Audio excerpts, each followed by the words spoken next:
Κύριε του ελέους και της αγαθότητος, παράσχου ειρήνη και αγάπη εις τους μισούντας και λιδωρούντας με, και όσους με διαβάλλουν από μίσος και κακία.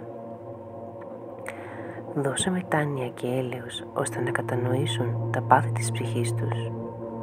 Αξίωσέ τους να σε αγαπήσουν όπως αγαπώ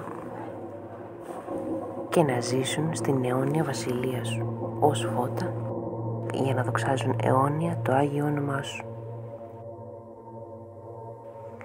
Κύριε Παντοκράτορ, Πατέρα του Κυρίου ημών Ιησού Χριστού, ελέησε τους κατά το μέγα έλεος σου για τη σωτηρία της ψυχής τους. Παράσχου σε αυτούς ειρήνη και γαλήνη στην ψυχή τους, ώστε να πάυσει κάθε δαιμονική επίθεση, υμνώντας το Πανάγιο όνομά σου.